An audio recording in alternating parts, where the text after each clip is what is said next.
Hello. Today in this video, we'll be going through how to set up the SEO techniques for our web pages.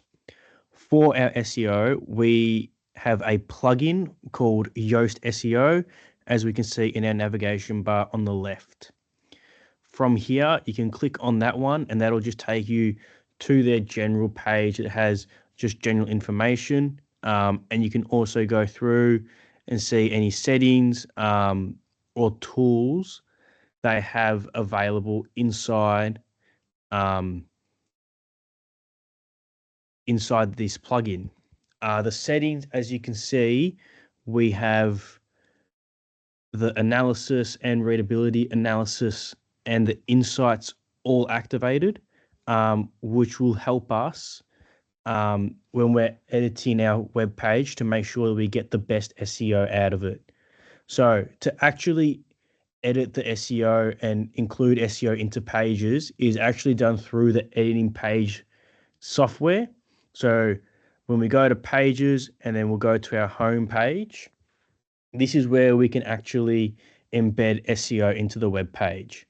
So when we bring up the home page, without clicking on any blocks at the start here, when we're in our editing side with page, this is where we can see our SEO section. So here in Yoast SEO, the key thing to start with is our focus key phrase. So this is our phrase that we want to have mentioned throughout the page that we're currently on. So for the home page, we have Melbourne property renovation as our key focus phrase.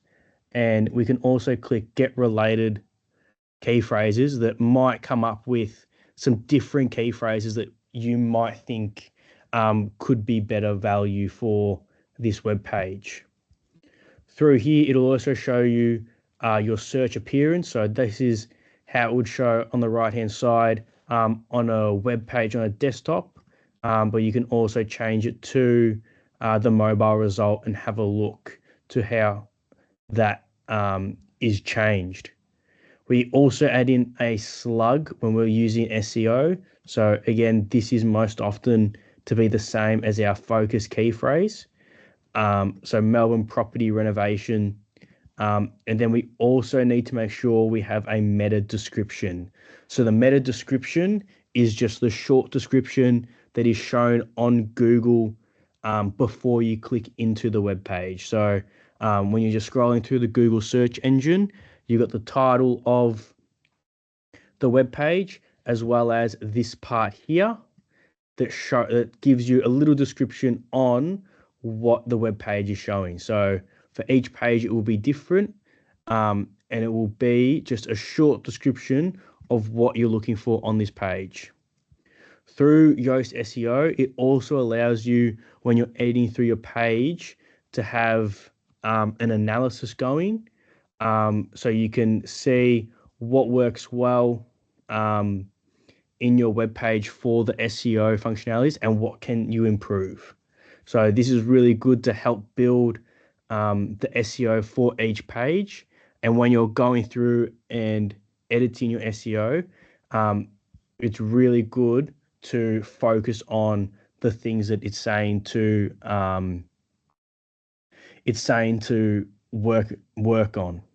So whether it's adding more images or increasing the length of the web page and the text within it, really important to focus on that analysis it gives you, as it will provide you with a more versatile and better quality SEO to have your web page viewed more. So when we're creating a new website, looking at the page settings on the right here, and when you scroll down, you'll be able to find Yoast SEO, where you can go through and edit all of these settings, and then you can add greater optimization to your website.